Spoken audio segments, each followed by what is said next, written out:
Okay, here we are. Canada's War Museum. Look at this thing over here. I've covered this area over here, the National Holocaust Monument.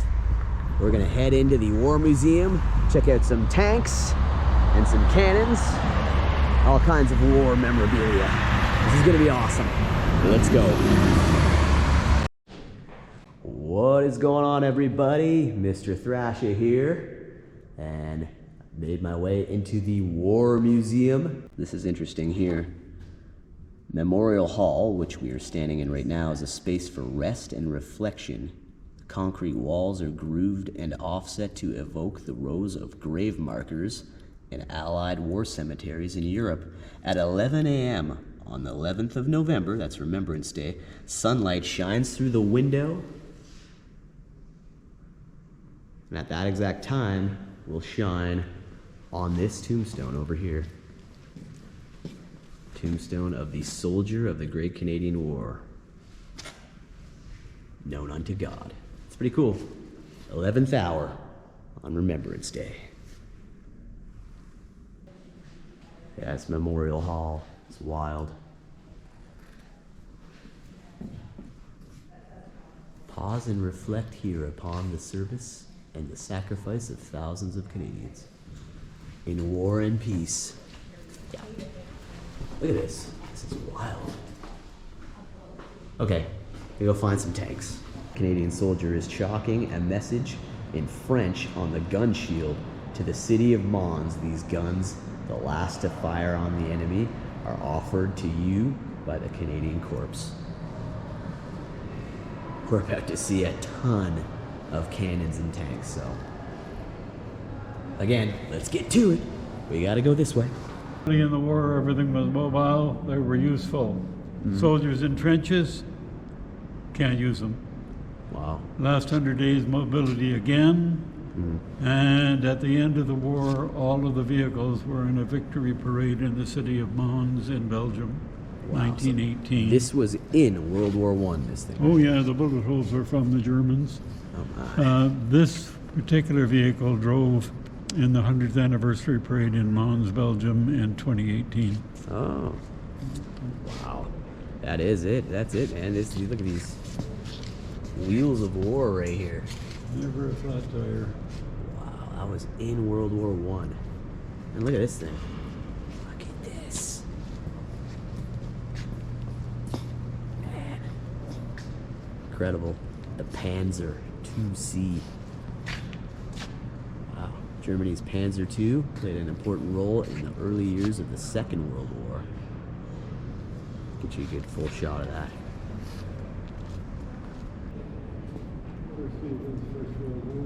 Alright, we're gonna see every single tank in here. M3A1 Stuart tank. Allied forces, including some Canadian units, made extensive use of American-built light tank during the Second World War.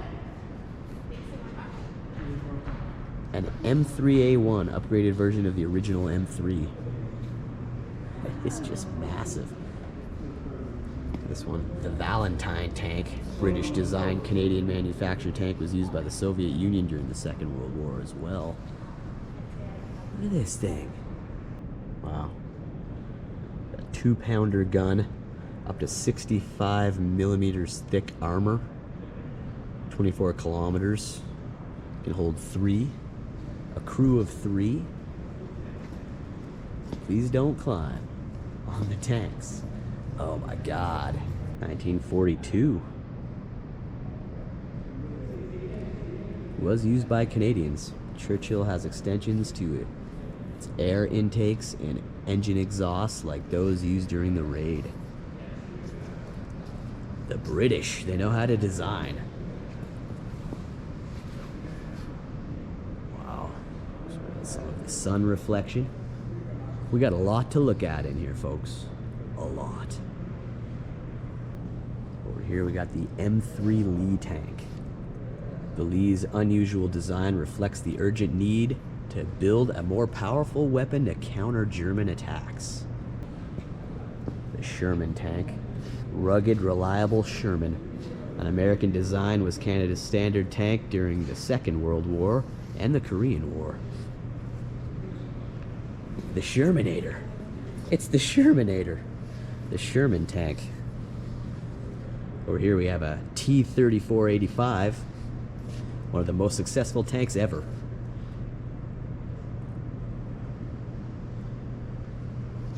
Inexpensive, mechanically reliable, and combined heavy armor with a powerful gun. Early models of the T-34 generally outclassed German tanks. Man.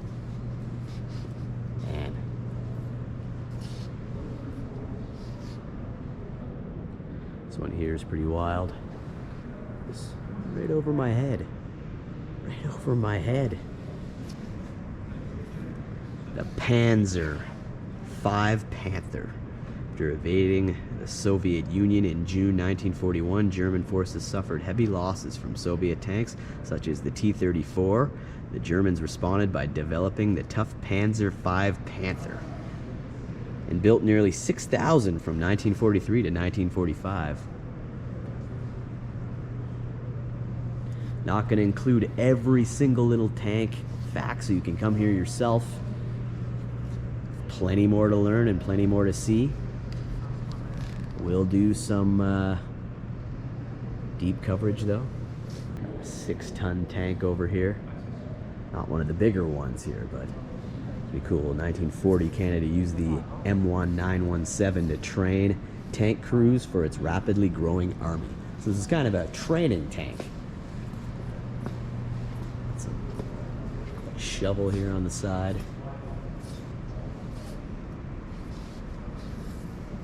This here, there's a whole rocket ship. Oh my God.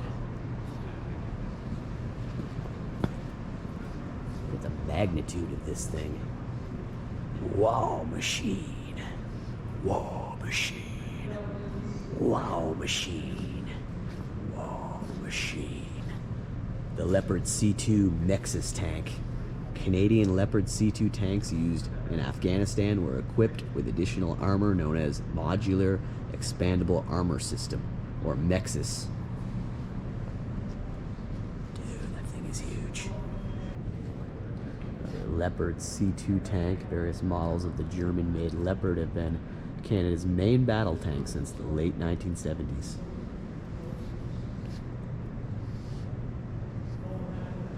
We are right beneath this massive rocket ship. Yeah, there's an eye opener at no mistake. Check it out. These are off of planes. We have Popeye here. Popeye, a dragon. Helicopter nose art. It's helicopter nose art.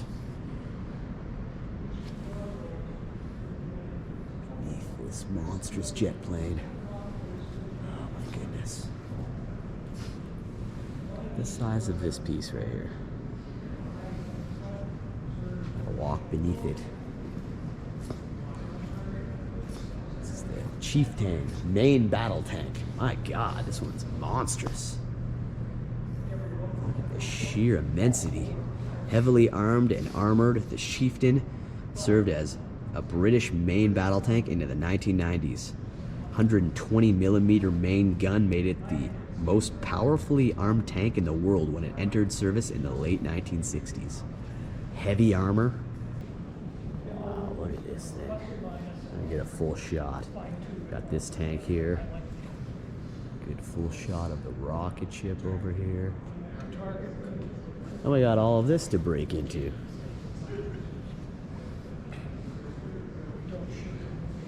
Oh, you look at this. Man. We got this thing over here. Working in the M577A2 command post, this vehicle, the Queen Mary, served as an operational staff office.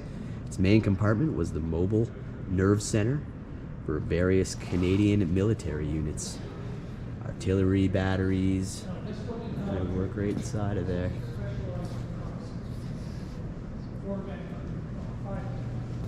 Command post. My God. Armed forces. Okay, now we're gonna break into this section. There are a lot of cannons and tanks over here. Look at all this stuff. It'd be impossible to go over every little nook and cranny of this place, but we're gonna go deep nonetheless. We got the Marion II. The Marion II piloted V1 flying bomb. Marion II.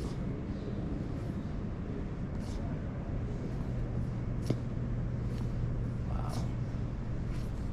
That's nuts. Oh my God, look at this thing. Get the magnitude of this. It's insane. But here we have the Carnivora. That's a good name for a tank.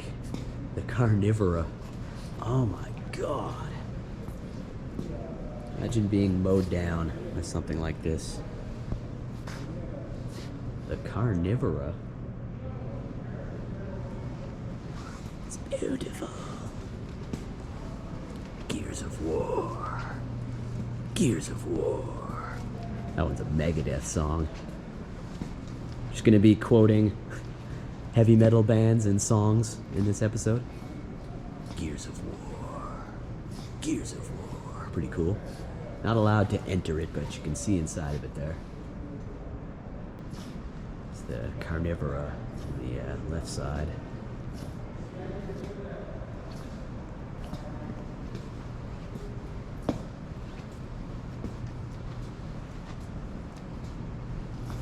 Mesmerizing. Got a 17-pounder anti-tank gun. Best anti-tank gun available to Canadian and other British Commonwealth forces during the Second World War. 17-pounder. M9A1 half-track. Use these in Italy.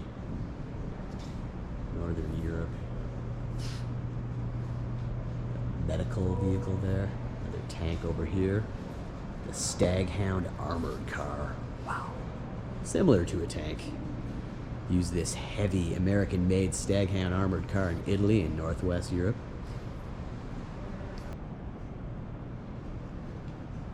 Here is quite the machine. Combat engineering vehicle here. God.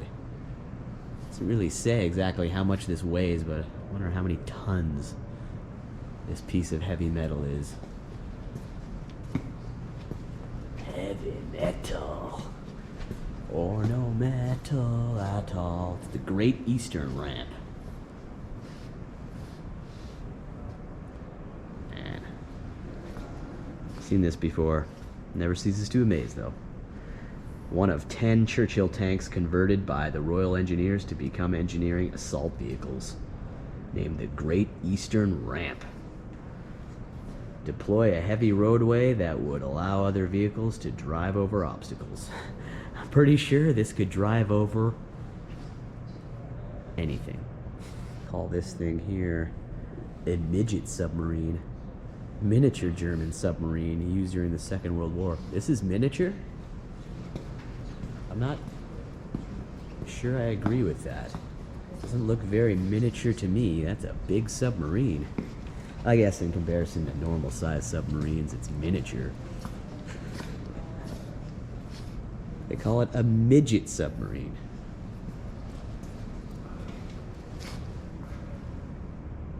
Wow. Trying to get you a little bit of a view in there. Look at that. Here's the propeller of the submarine here. Very interesting. That's a variable depth sonar. Look at that. Look at this thing.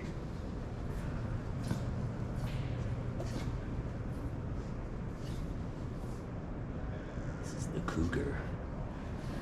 Built to train reserve units in Canada, the Cougar later provided security to other vehicles during the United Nations peacekeeping missions between 1979 and 1982.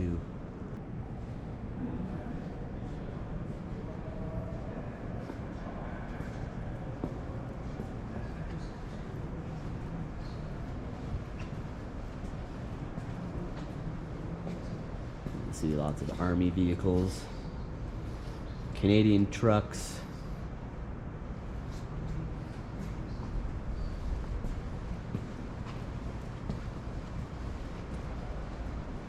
and cannons.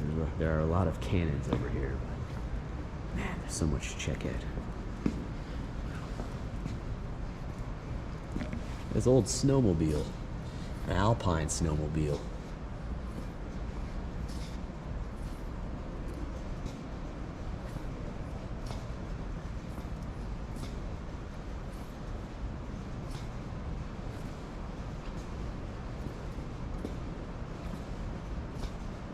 Staff car. Personal staff car of Field Marshal Sir Harold Alexander in North Africa and Italy. Well, he had a nice ride.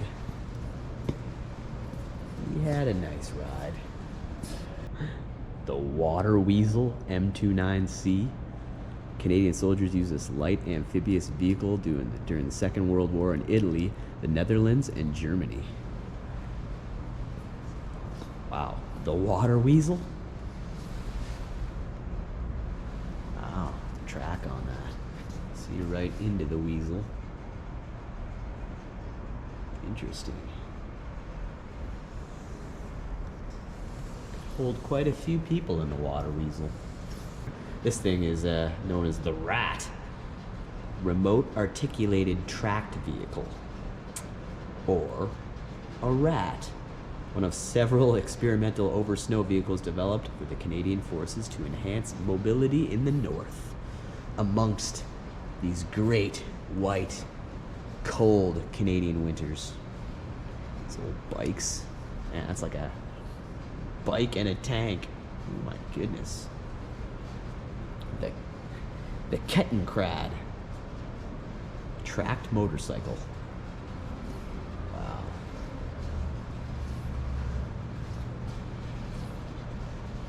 Old Norton motorcycle. Ooh, an old Triumph. Old Triumph TRW. Of course, the band Triumph, without their name, comes from Triumph Motorcycles. That's an old Triumph right there. Very neat. Look at this old relic. That's an old Harley. A few more tanks and cannons to check out. I like when you can look into them.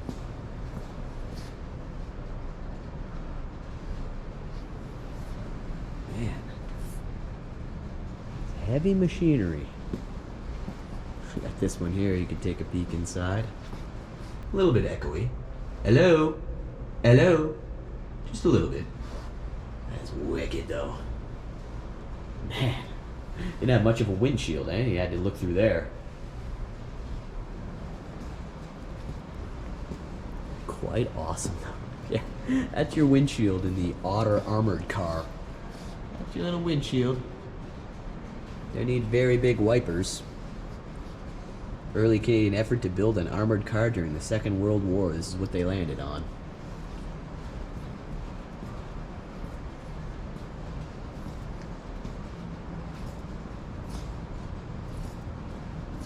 Beyond impressed, as I always am when I come to this museum. It is crazy. Over here is actually a field artillery tractor. Could tow a 25-pounder gun or a 17-pounder anti-tank gun. We got some more cannons over here. For those about to rock, we salute you. Load up your cannons for a 21-gun salute. For those about to rock, fire. We salute you. Wow, that's a trench mortar.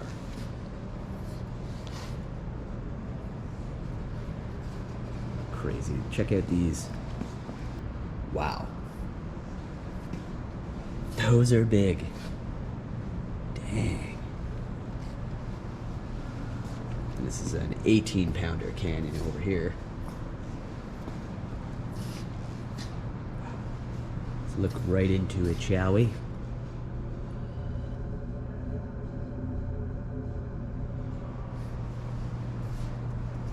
Pick up your balls. Load up your cannon for the 21 gun salute. So I can only think about For Those About to Rock record while I'm in this section.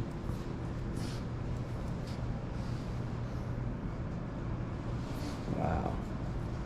This is the French 75mm gun. Introduced in 1897, the innovative 75mm was the first modern quick-firing gun offering a very high rate of fire.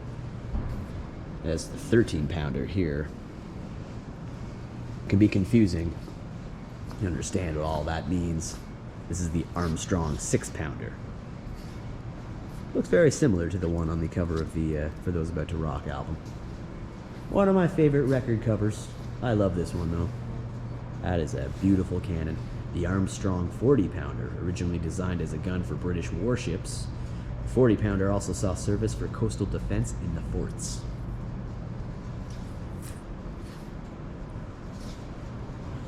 God.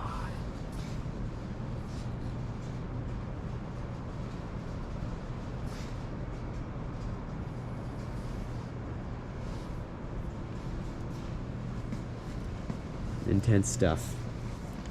We have a lot to look at today. A lot to look at. Well, isn't that a pretty sight? Santa rolling down the block in a Panzer. Well, kids, I hope you behaved this year. Santa just took out the Pearson home. I was thinking about Tim Allen, the Santa Claus. No way. No way Santa's going anywhere without his sled. What if he was trying to sell a tank? Here's an emergency Ford food van. Obviously, the British adapted civilian Fordson, Ford of England, and E83W vans to serve as mobile canteens. They may have been at war, but they still had to eat. Hello? Anybody here? I'm hungry. Where's the cook? In a word, epic or incredible. This is just the beginning of our tour here at Canada's War Museum. These are just some of the tanks and cannons. There's going to be more as we dive deeper into this museum. So let's go check it out. Hard to leave this area though. This is crazy. Again, back to where we started. Wow. Much more to see, much more to see.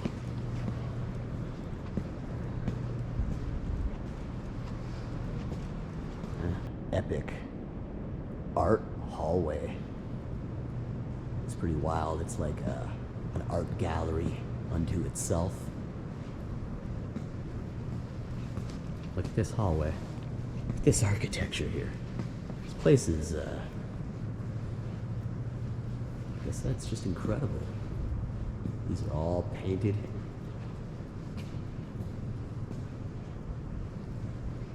You know me and art. Love me some artwork. So we're gonna go see lots of exhibits, more cannons, more tanks, vehicles, but also artifacts, all kinds of things from the war, or many different wars. This is all art on pieces of planes. Willie the Wolf. Willie the Wolf. That's a very interesting hallway. I've lost Janice. I've lost the Canuck girl. This place is huge. Huge. It's huge. Wow, look at that echo. Huge. Really huge. Jake sent me. Huge! Onto this portion now. Every direction you look. Again, you know me and architecture. It's like a room of statues. Look at this place.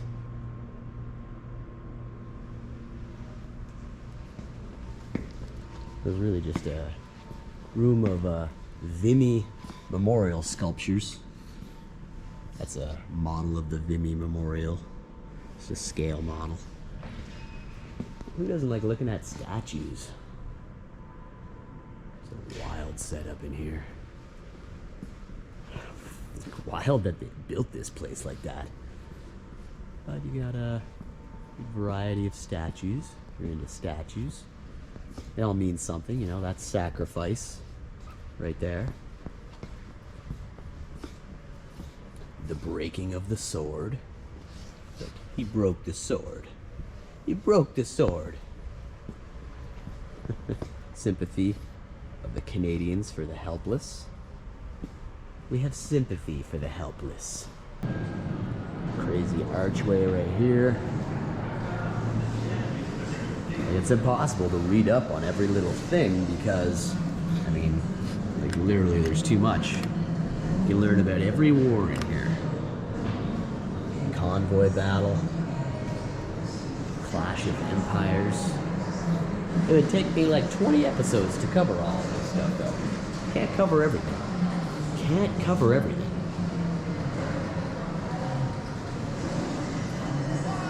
The size of this. French mortar.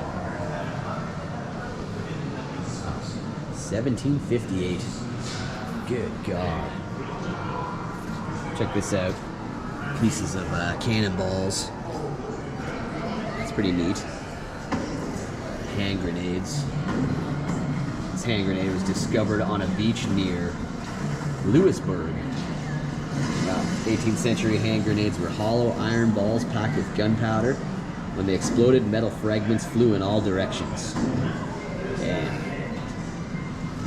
Want to catch some shrapnel? You do not want to catch some shrapnel.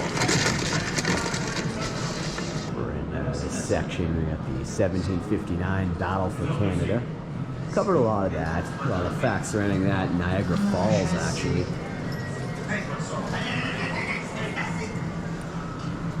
Right on one of the battlefields used, actually.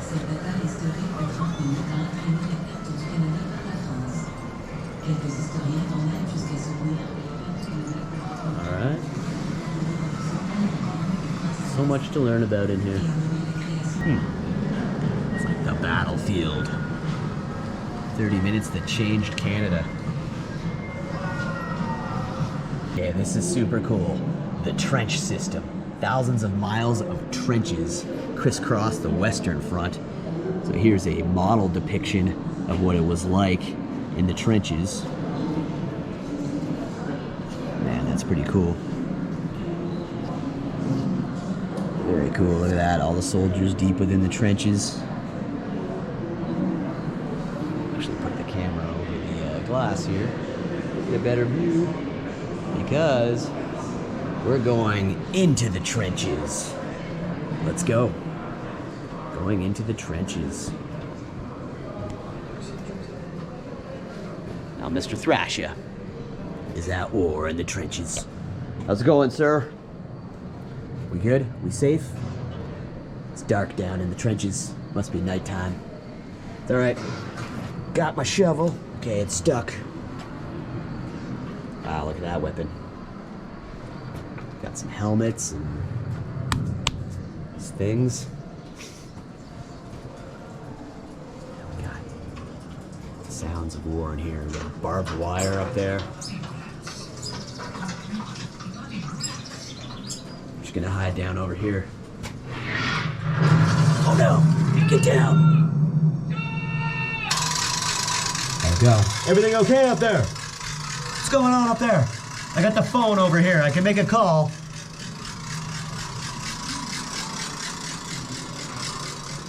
Okay, I think I'm all right. You okay, soldier? Need another blanket? You're okay? Got some coffee? Okay.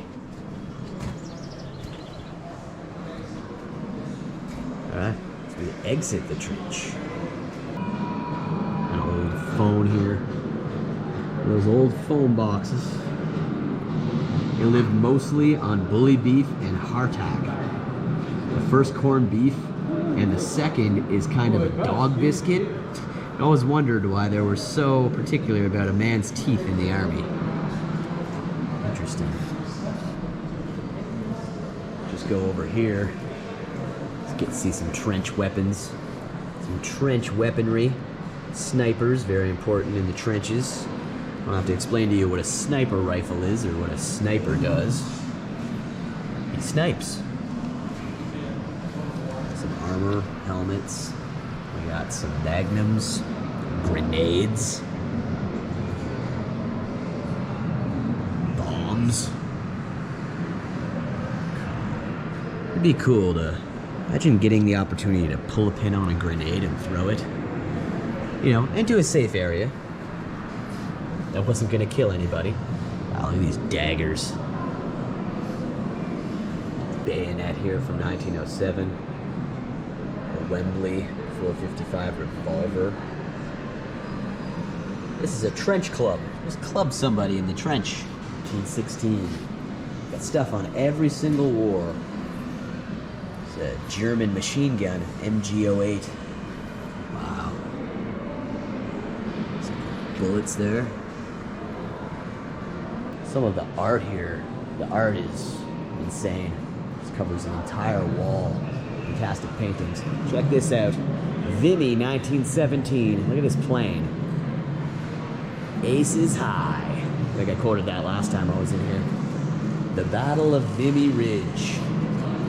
Aces high. No, I'm no Bruce Dickinson. Probably the biggest cannon here in the whole museum. It is huge. The Great Killer. They call it the Great Killer. Huge cannon. Inside a shell. Wow, that's what's inside. The cannon fires. That's crazy. Never seen that. Never seen that. This is shrapnel. So when a grenade, something like that explodes, you get shrapnel. You just don't want any shrapnel hitting your body. Storm of steel. Shrapnel shells are timed to burst in the air, producing a deadly cone-shaped rain of whirling metal. Might come down like that. Might rain down upon you like that. Fly. Live to fly. Fly to live. Do or die. Aces high. Size of this propeller. The Bishop propeller. Bishop's propeller. Canadian Air Ace Billy Bishop flew a Newport 17 fighter plane during many of his 72 credited victories over the enemy. His nickname Blue Nose came from the blue tip of this propeller. Right on, Blue Nose! I love looking at cool weapons and their artifacts.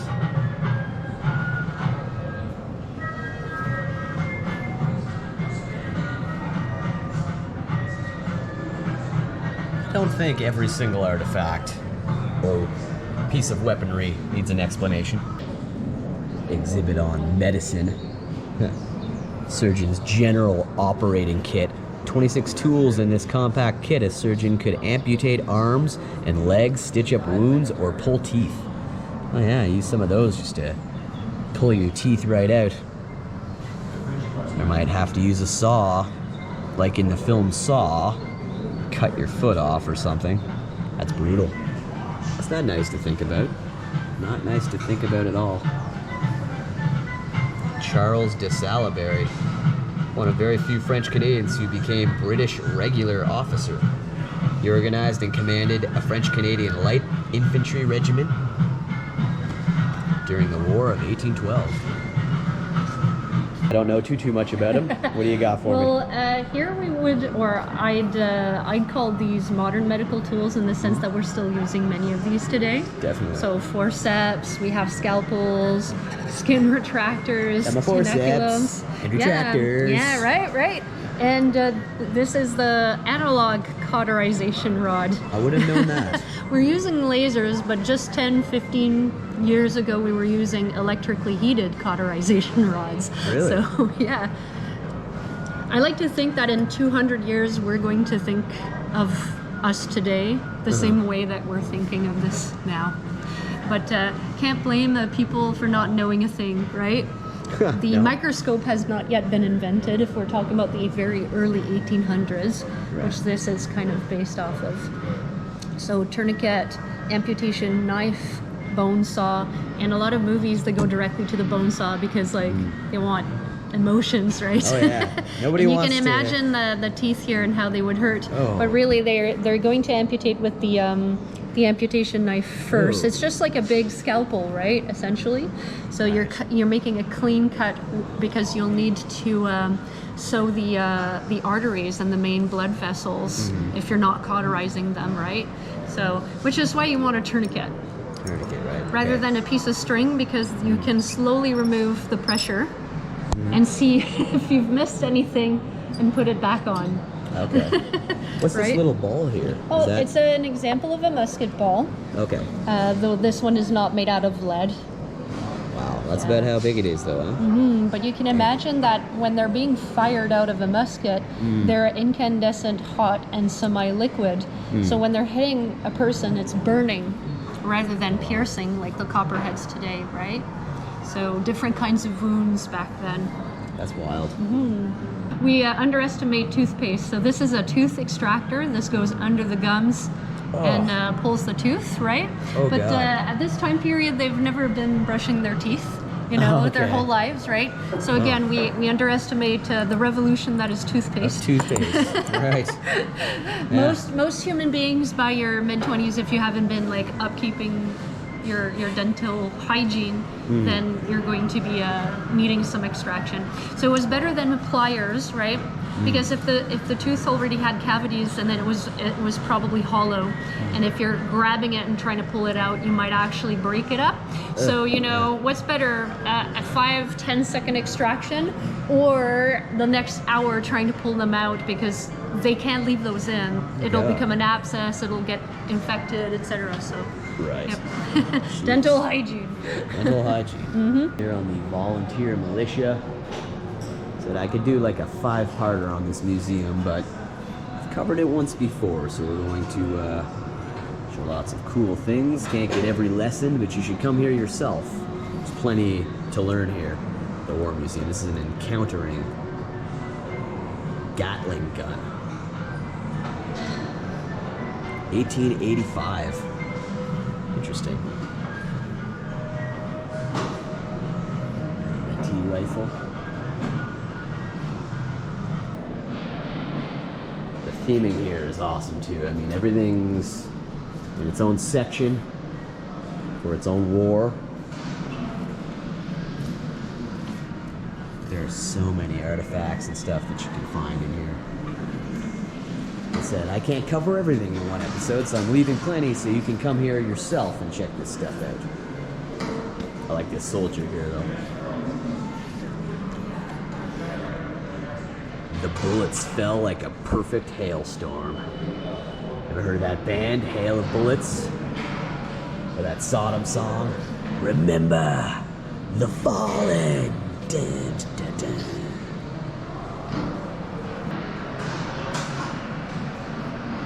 South African War. I do love looking at guns. Look at that knife there.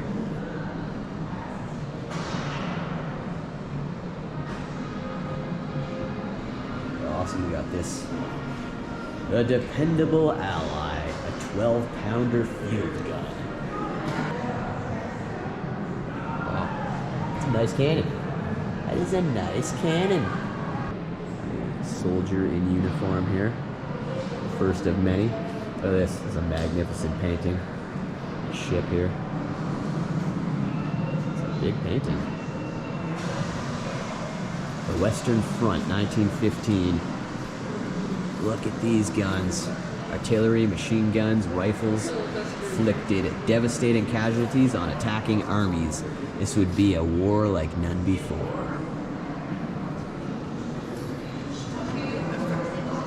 Remember looking at this last time I was here, the Vickers machine gun. Machine gun cut down almost anything or anyone above the ground. Water-cooled Vickers, which could fire 450 bullets a minute. Damn. Got this awesome cannon over here. Firepower rules the battlefield. Troops attacking over open ground had little chance of success of survival in the face of machine guns, rifle fire, and artillery. This thing's big. Ah, it's a big one. Like, look at this. Is this an example of what it would fire? That's insane. Yeah, that would completely blow you away. This here is actually a gruesome souvenir. When Canadian pilot E.G. Schaefer crashed his airplane in 1919, he suffered facial injuries and 3 compound fractures to his left leg. His femur was driven into the plane's patrol gauge. Part of it remains embedded there. Good God. His femur. That's part of his femur? That is gruesome. So much to look at here. Right now we're going to take a walk through Passchendaele. Everyone's heard of Passchendaele. Some of you may have seen the film. But check this out. This is literally like walking through Passchendaele. Walk on the docks. Walking on the battlefield. Wow. It really does create that illusion. Very interesting. Walking on the docks around the water. Oh. Here's my buddy. It's my buddy. Deeper than the water here. Rest easy, soldier. Rest easy.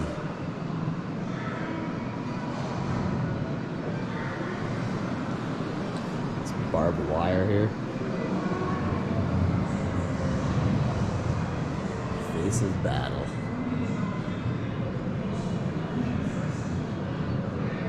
The experience of war terrified even the bravest soldiers.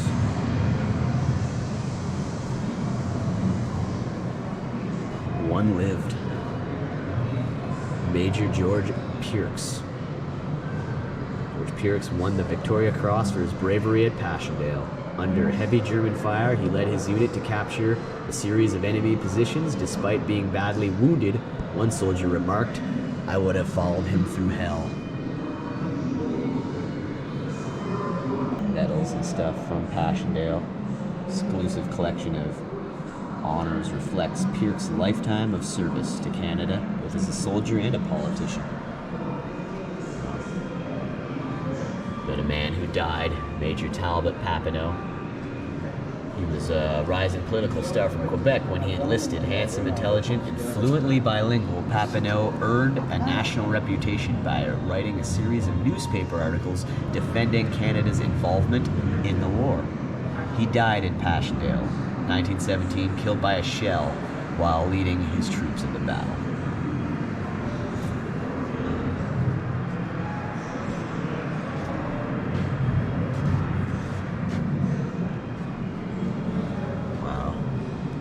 Veterinary officer's kit, Passchendaele. It's crazy. Cool to have that lady give us a few lessons, give us more insight into what exactly some of these tools were used for. This is a blood transfusion set. Mercy killings. When an animal's wounds were untreatable, its life was ended to prevent further suffering. This humane horse killer delivered a bullet to the head. This thing right here. Dang. No point suffering.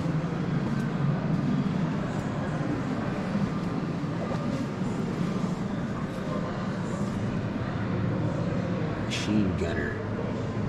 That's a machine gunner right there.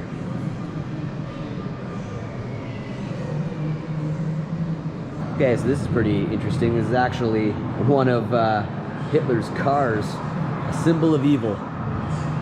After coming to power in 33, Adolf Hitler and his National Socialist Party, Nazis, imposed a ruthless dictatorial system on Germany. This black armored Mercedes-Benz limousine, which Hitler used as a parade car, helped to propagate this regime's image of strength, power, and modernity. Captured by American troops in 1945 and brought to Canada a few years later, this car recalls one of history's most brutal and murderous dictatorships. This belonged to Adolf Hitler. That's something else, isn't it?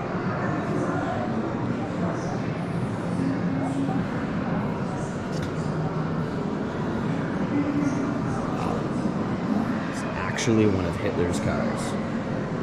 Defeat at Hong Kong. Canadian troops fought Canada's first land battle, the War at Hong Kong, November 1941. Canada sent nearly 2,000 troops to reinforce the garrison of the British colony in Hong Kong.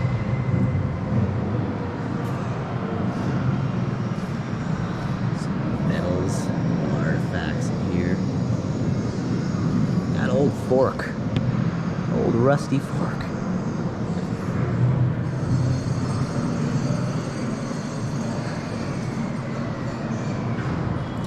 Always so insanely surprised how much there is in here. Okay, during the home front.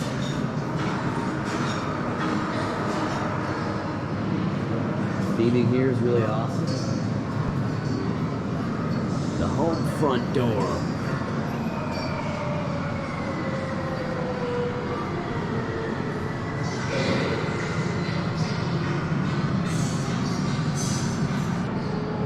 Army truck here. Getting into gear. Gears of War. Gears of War. So here we have a grocery and general store. There's also a bank right here. On the home front.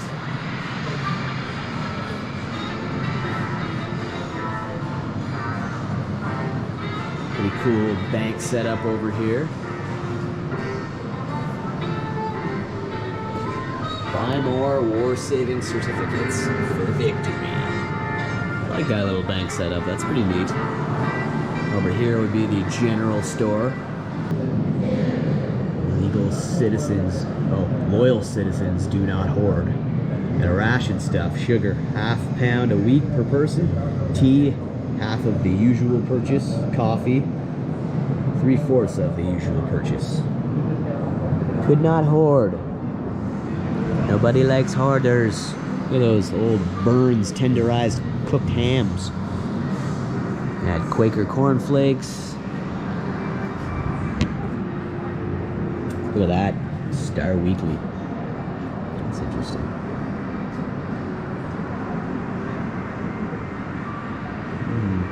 Canadians consumed more coffee and baked goods and even chocolate without sugar. I don't take sugar in my coffee. I like it black. I like it black. Rationing though. We had to tighten our belt.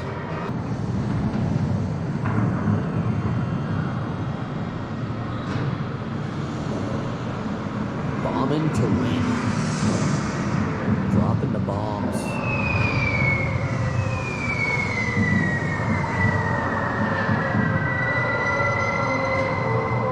Dropping the bombs from the planes. Look at the size of this one. Look at the size of this thing right here.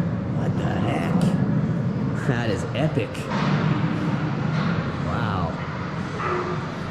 The case of George Checker. This thing's smashed over here.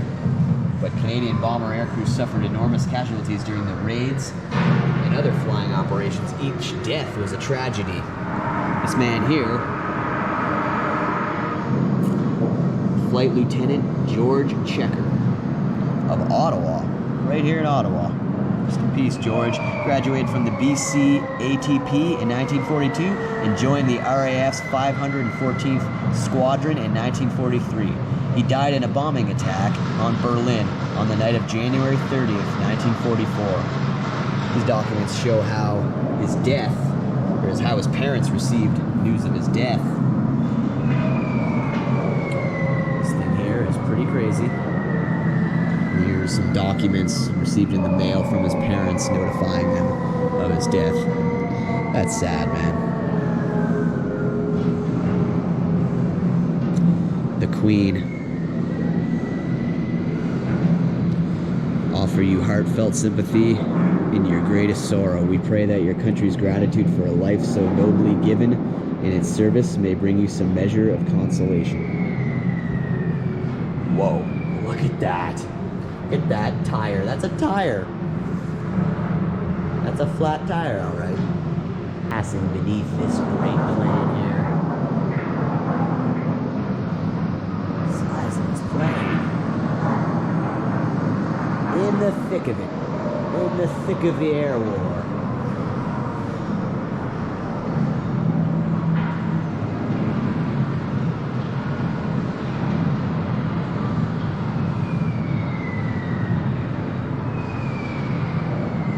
You take my life, but I take yours too.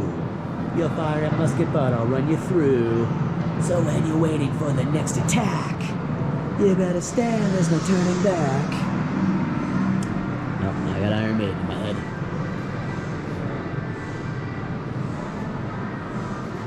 I bet you thought we were done with the tanks. Not yet. This is incredible. It's almost cooler than any of those other tanks. I mean, they're all cool, but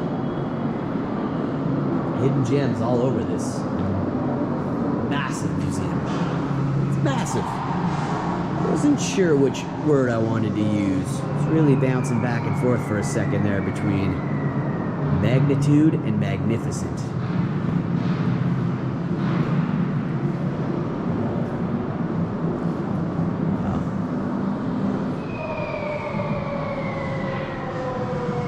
Sounds of war. This setup over here brings us into the battle for Artona. Italy surrendered with the Allied invasion of the southern mainland on September 3rd, 1943, but German forces continued to fight. After a grueling and costly advance up for the Italian peninsula, Canadian forces reached the town of Ortona on December 20th, 1943. Let's check it out. Cool painting up here. Wow, it's a really cool painting. Alright, heading into Ortona.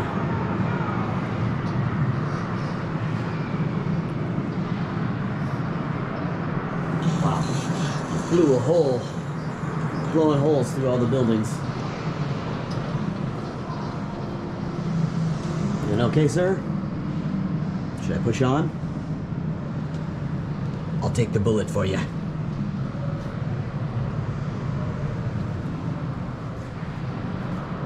Whoa! Very cool setup.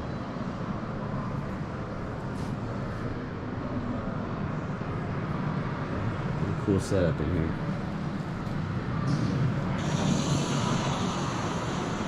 Good, I missed the gunfire. Missed the gunfire. Look at that. Old radio.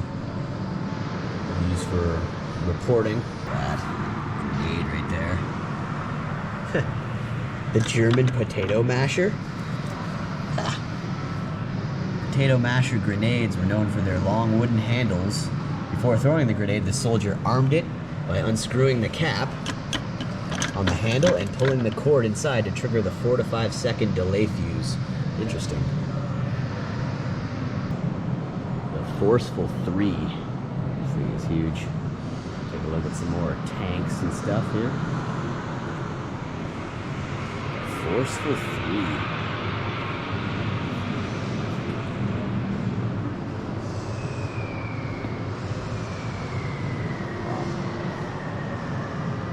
Incredible.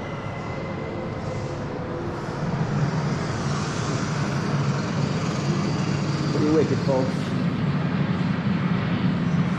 Now's a good time as any. Just tell you to please like, give it a thumbs up, please subscribe. If you're new here, subscribe and let you know when a new episode goes up.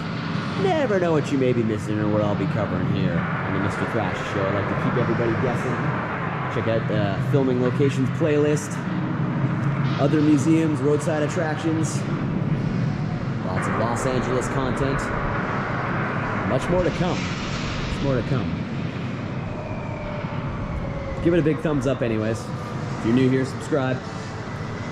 Hit the notification bell so you don't miss when I upload a new episode. Cause you never know what you may be missing here on Mr. Thrasha Show. Not a supporter of guns, but I like looking at them. I enjoy looking at them.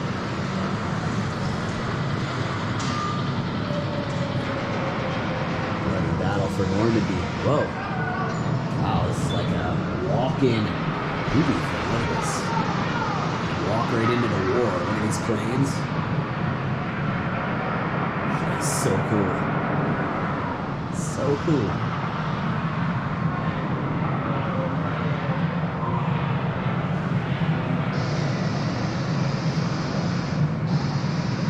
Come on, man. Attack! Remember, you're fallen.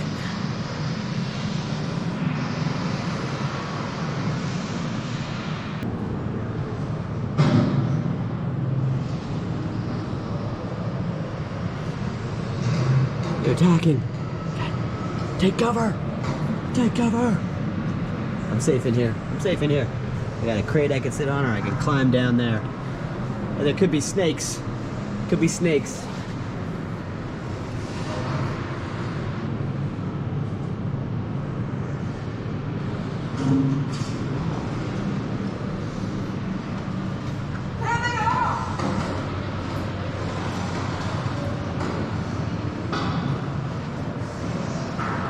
Jeez, I don't know if I ever looked in the back of this naval gun turret. Dang. That's insane, man. Insane. Coming in here, though. Check it out.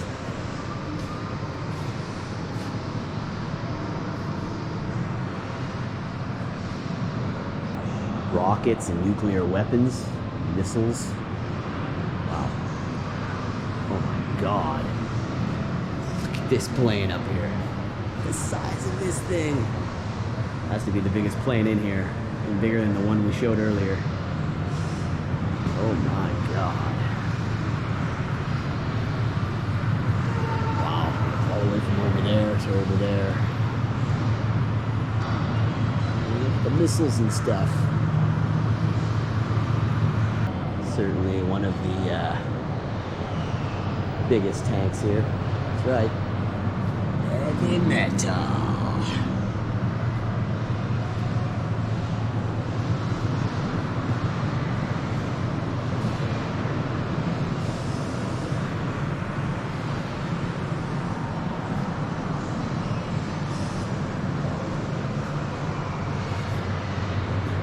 Some of this is just beyond crazy.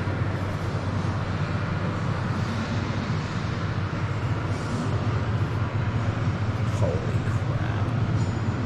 Oh my god. Imagine manning one of these. That one might not be so difficult, but that thing's crazy. Look at this thing. It's a bazooka. You ever seen a real bazooka? Now you have. Now you have.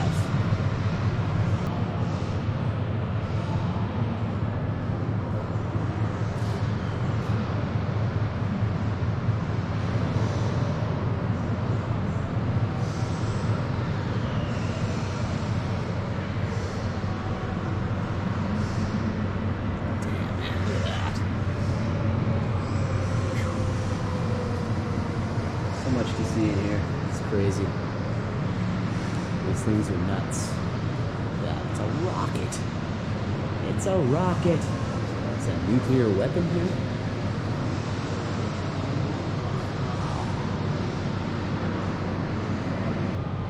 Just absolutely massive. Can't believe how much they have here. I have to figure out where Janice went. Lost her a long time ago. I'm sure she's enjoying her time here, though. No shortage of things to read up on and learn about here at the War Museum. Wow, this tank is crazy. I'm winding it down here. Whoa. Don't shoot me with that bazooka, sir. Don't fire that at me. Let the theme in. Look at this size of this tank.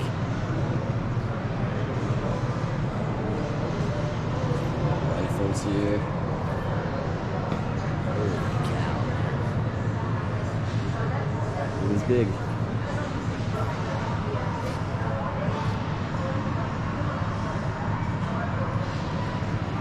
This here is actually was a gift to Canada in 1991. Government of Germany presented this section of the Berlin Wall to Canada. It's a piece of the Berlin Wall. You're not supposed to be able to touch it anyway. Ooh, German. I really like this stained glass here. 1918. Stained glass, many communities created memorials to their fallen, often commissioning stained glass windows for their churches or public buildings. I said earlier, that is going to do it for now. So please like, please subscribe. Never know what you may be missing here on the Mr. Thrasha Show. Subscribe to Canuck Girl Travels. I'm going to put her link to her video once it's released in the description of this video, so you can click on that, check out her video. And yeah, subscribe to her channel. Alright, that's about it for today from this massive War Museum of Canada. Thanks again, everybody.